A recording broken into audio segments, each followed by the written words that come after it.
देखो लिखो in the ratio if the ratio of boys to girls in a class is 4:5।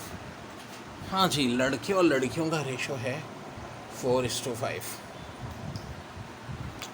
Which of the following could be the total number of student in the class. तो total number of student class में कितने हो सकते हैं? क्या 20, 40, 45, 50? बड़ा technical सवाल है। देखो रेशो है 4:5, तो 4 और 5 का सम क्या होता है? 9। क्लास में स्टूडेंट्स जो भी होंगे वो किससे डिवाइड होंगे? 9 के टेबल से। तो क्या 29 के टेबल से डिवाइड होता है? नहीं, धुरफिट्टेमो। 40 होता है? नहीं, धुरफिट्टेमो। 50 होता है? ये भी धुरफिट्टेमो। तो सिर्फ एक बचा जो कि 9 से डिवाइड होता है और वो क्या है? 45। तो आंसर होगा 45। बेहतरीन मेथड होता है धुरफिट्टे। ओके डे, फास्ट यूनिवर्सिटी का एक और बड़ा अच्छा फास्ट पेपर का सवाल है।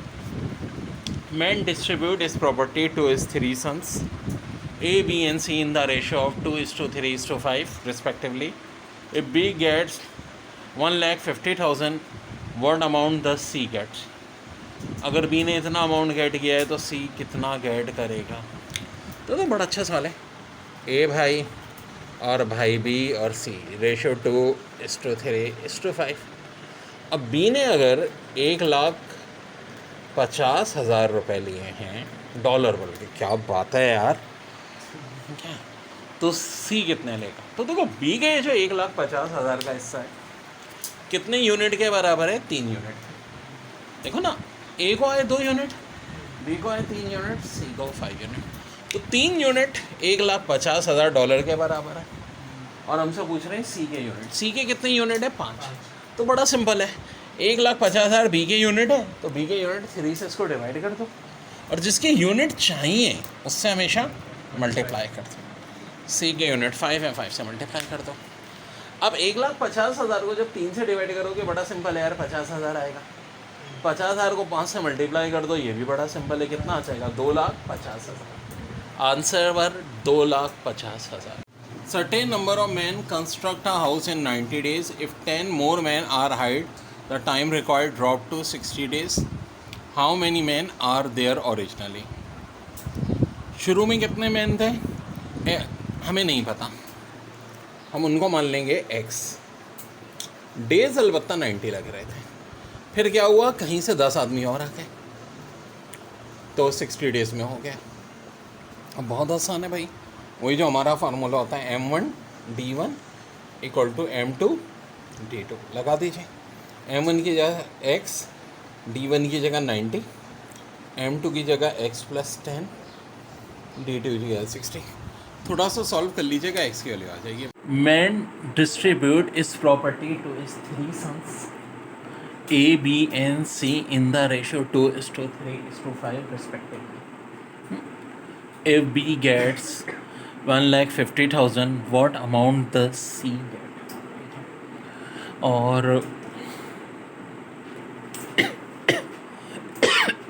A का रेशो 2, B का 3, C का 5।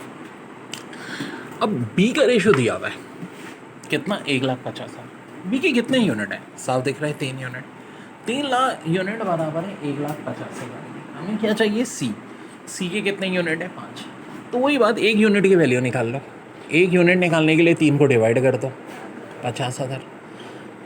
ये तो आ गया 1 यूनिट की वैल्यू। C के 5 यूनिट है तो 50,000 को 5 से मल्टीप्लाई कर दो, 2.5 लाख। आंसर आ जाएगा आपका 2.5 लाख। और चेक करना है तो देखो 2.5 लाख, 1.5 लाख और 2.5 लाख का रेशो निकाल के देख लो। ऑफकोर्स क्या आएगा? 3:5 ही आएगा। ये इसका कह रहे हैं the ratio of male to female in college 3:2। If 50 more male and 80 more female join the college, the ratio of male to female become 5:4. Find the original number of males in the college. अब देखो, ये भी हो सकता है original mail 30 हो, women 20 हो। आसान सी आप वो रेशोज ध्यान में तस्वीर कर लो जो बहुत आसान है। 300 और 200 और कुछ हो सकते हैं। जी हाँ, 3,000, 2,000। इन तमाम सूरतों में रेशो क्या होगा? 3:2।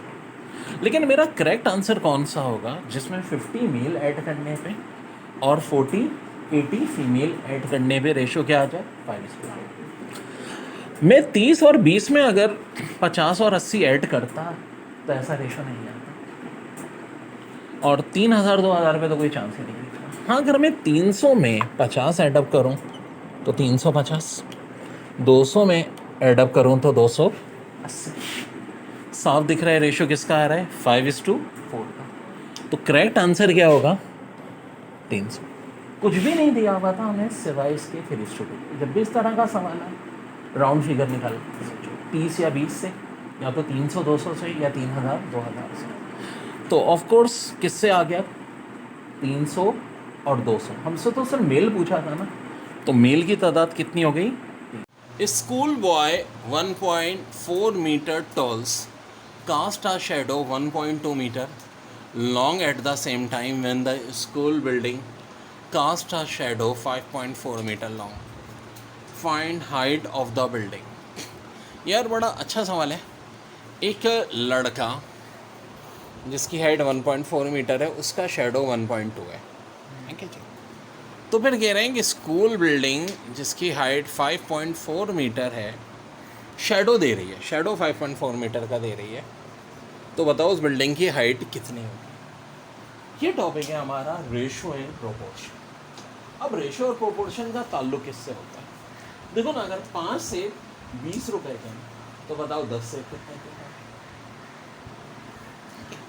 ये चीज़ होती है रेशो एंड प्रोपोर्शन। यानी 1.2 मीटर शेडो तब आएगा जब ओरिजिनल हाइट कितनी होगी, 1.4 मीटर। और 5.4 मीटर शेडो कब आएगा जब ओरिजिनल हाइट कितनी होगी, ये पूछा। तो देखो थोड़ा सा अरेंज करते हैं। 1.4 को 14 लिख दो, इसको 12 डेसिमल हटा दो, थोड़ी आसान हो जाएगी कैलकुलेशन। 12 यूनिट बराबर है 14 यूनिट के। अच्छा, 12 और 14 का रेशो 2 के टेबल से काटो तो ये आ रहा है 6:7। 6 यूनिट बराबर किसके हैं, 7 के। अब 5.4 को भी 54 ले लो, ठीक है। अब 6 और 54 कितने टाइम का फ़र्क है, 9 टाइम का। 6 मल्टीप्लाई बाय 9 कितना होता है, 54। तो 7 को भी किससे मल्टीप्लाई कर दो, 9 से, यानी कि 63। ये भी कर सकते हो कि 54 को पहले 6 से डिवाइड करो, ठीक है, रेशो निकालने का तरीका बता रहा हूँ। 9 7 सा 63। तो अब हमने तो डेसिमल हटाया था, शुरू में तो डेसिमल था, तो आंसर 63 नहीं बल्कि कितना होगा, 6.3 मीटर, ठीक है। दोबारा से समझ लो पूरा शुरू से, बड़ा प्यारा सवाल है कि अगर 1.4 मीटर किसी की हाइट है तो उसका शेडो 1.2 है। लेकिन अगर किसी का शेडो, एक बिल्डिंग का शेडो 5.4 है, तो बताओ ओरिजिनल हाइट कितनी होगी। तो हम देखेंगे जो रेशो यहाँ पे वही रेशो इधर होना चाहिए। 1.2 1.4 को मैंने डेसिमल हटा के 12 और 14 कर दिया। 12 और 14 2 के टेबल से डिवाइड हो रहे थे, यानी ये रेशो 6 है तो ये 7 होगा। तो 6 और 54 में रिलेशन क्या है, 6 मल्टीप्लाई बाय 9 54। तो 7 को भी 9 से मल्टीप्लाई कर दें, 63। तो अगर 54 पे 63 है तो डेसिमल में 5.4 है, तो क्या हो जाएगा, 6.3 हो जाएगा। This is your answer. तो बड़ा अच्छा सवाल है, painting with dimensions 5 feet into 8 feet is to be miniaturated if the smaller side of the painting is reduced to 6 inches. What will be the length of the longer side? बड़ा प्यारा सा कि देखो पेंटिंग है जिसकी dimension 5 into 8 feet है, और अगर स्मॉलर साइड जो है वो रिड्यूस कर रहे हैं हम 6 इंचेस तक, तो बताओ लॉन्गर साइड कितनी होगी। तो डायमेंशन दी हुई है इन्होंने 5 feet और 8 feet। ऑफ कोर्स साफ दिख रहा है कि ये वाली होगी स्मॉलर साइड, और लार्जर साइड क्या हो जाएगी भाई, 8 feet। तो कह रहे हैं स्मॉलर साइड को अगर हम रिड्यूस कर रहे हैं 6 इंच, तो बताओ लार्जर साइड क्या होगी। अब इसका मतलब क्या है कि शुरू में दिया हुआ है फिट में, और हमें कन्वर्ट किसको करना है, इंचेस में। तो इसके इंचेस कितने देख लो, एक फिट में 12 होते हैं, 5 12 60। तो इसका मतलब है कि 60 इंचेस बन गए 10 इंच, 60 इंच बन गए 10 इंच। बड़ा सिंपल है, 10 इंच बन रहे हैं 1 इंच के बराबर। आओ देखते हैं 8 फिट में कितने इंच होते हैं। 8 मल्टीप्लाई बाय 12 96, ठीक है। जब 60 इंच को हम 6 इंच ले रहे हैं, यानी 10 पे 1, तो 96 को सिंपल 10 से डिवाइड कर दो, आंसर हो जाएगा 9.6 इंच। बड़ा प्यारा सवाल है, दोबारा समझो। पेंटिंग की डायमेंशन है 5 feet into 8 feet। अब हम इसको क्या कर रहे हैं, मतलब एक छोटी सी कॉपी में ना बनाना चाह रहे हैं। तो अगर स्मॉलर साइड जो है पेंटिंग की हमने रिड्यूस कर दी 5 फीट से 6 इंच, तो बताओ लॉन्गर साइड कितनी होगी? 5 फीट का लगा 6 इंच, 6 इंच को बना दिया हमने 6 इंच, यानी 10 इंच को 1 इंच। तो 8 फीट का लगा 96 इंच, 96 है 10 से डिवाइड कर देना। No, family of 6 people is marooned on an island and has enough food for 30 days. After 10 days, 2 men drown. How long after this unhappy event would the remaining food last the remaining people? जनाब जनाब जनाब, देखो ratio 2 type का होता है, एक direct एक indirect. यहाँ कहानी कुछ ऐसी है कि 6 आदमी जजीरे पे थे और 30 दिन का खाना था, लेकिन अफसोस अफसोस अफसोस 10 दिन के बाद 2 आदमी बेचारे डूब गए।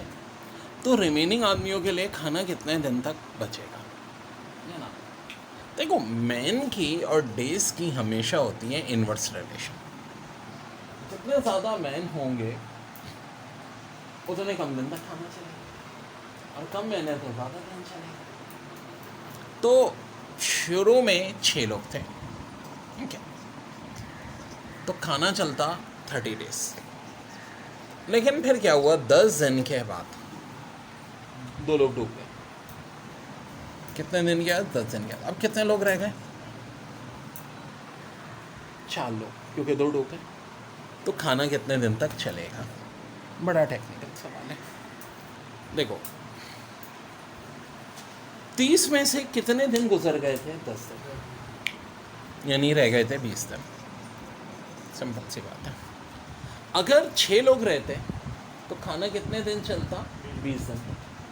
लेकिन ऐसा नहीं हुआ, 2 लोग डूब गए, 4 लोग रह गए। अब खाना कितने दिन तक चलेगा? तो इसको मैं नाम दे दूंगा डे 2, जो मुझे चाहिए। याद रहे, इससे हमारा कोई ताल्लुक नहीं है, जो इनिशियल बात है। बस 10 दिन हो गए ना, 10 दिन के बाद कितने लोग रह गए? 4 लोग, ठीक है। ये हमारा M2 हो गया। और देश कितने बचते? 20 दिन में से, अगर ये 6 के 6 लोग रहते हैं। लेकिन इन 6 लोग नहीं रहे, 4 रह गए, तो अब कितने डेज लगेंगे? So formula is very simple, M1D1 equal to M2D2। M1 की जगह 6, D1 की जगह 20, M2 4, D2 चाहिए। मैथ्स के रूल के तहत 4 इधर मल्टीप्लाई, उधर जाके डिवाइड। 20 को 4 से डिवाइड करोगे 5, 6 5 30। तो आंसर आपका क्या आ जाएगा? 30 डेज।